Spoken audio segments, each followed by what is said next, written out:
মই পূৰ্বতেও অসমৰ সংবাদ মাধ্যমৰ আগত কৈছিল যে জলে যেনে ধৰণে সিদ্ধান্ত দিব সেই সিদ্ধান্তকে মই নিষ্ঠাৰে পালন কৰিম। এতিয়া দলে সিদ্ধান্ত দিছে ডিব্ৰুগড়ৰ পৰা প্ৰতিনিধিত্ব কৰাৰ বাবে নিশ্চিতভাৱে প্ৰতিনিধিত্ব কৰিব লাগিব আৰু ডিব্ৰুগড় জিলাতেই মোৰ জন্ম আৰু ডিব্ৰুগড় লোকসভা সমষ্টি ৰাইজে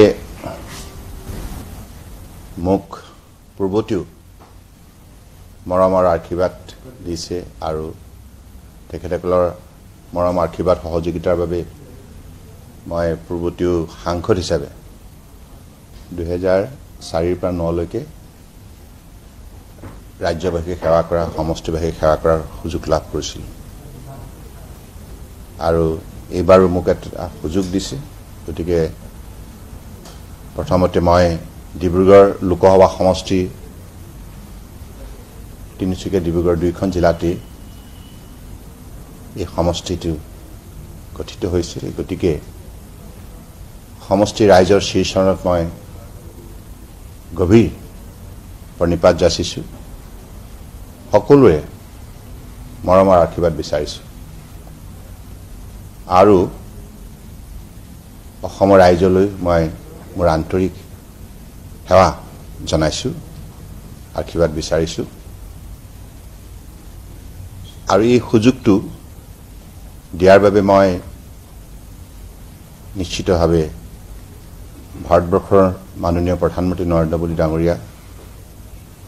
ৰাষ্ট্ৰীয় সমিতিৰ সভাপতি জে.পি. নাড্ডা ডাঙৰীয়াক আন্তৰিকতাৰে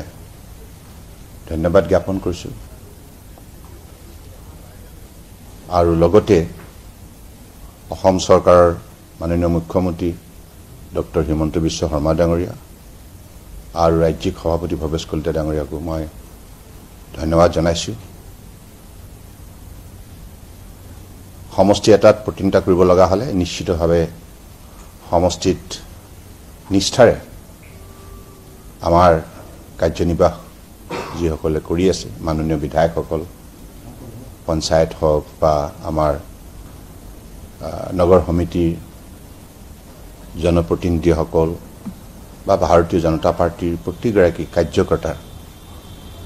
সহযোগতে এই কামখিনিত আমি আগবাঢ়ি যাব লাগিব আৰু সকলোৰে সহযোগিতা লৈ আৰু বৰ্তমানৰ আমাৰ সাংসদ কেন্দ্ৰীয় মন্ত্ৰী ৰামেশ্বৰ তেলী ডাঙৰীয়া মোৰ ভাতৃপ্ৰতিম আৰু প্ৰতিগৰাকী বিধায়ক সাংসদ বা প্ৰতিগৰাকী দলৰ কাৰ্যকৰ্তাৰ সৈতে মিলি আমি দলৰ স্বাৰ্থত একেলগে কাম কৰিম আৰু সমষ্টি ৰাইজৰ শীৰ্ষণত মোৰ দুৱাই সকলোৱে সহযোগিতা বিচাৰিম। ৰামেশ্বৰ তেলী ডাঙৰীয়া অত্যন্ত নিষ্ঠাৰে তেখেতে জনসাধাৰণক সেৱা কৰি আহিছে আৰু খুব ভদ্ৰ এগৰাকী জনপ্ৰতিনিধি, ৰাইজেও তেখেতক খুব মৰম কৰে আৰু মোৰ ভাতৃপ্ৰতিম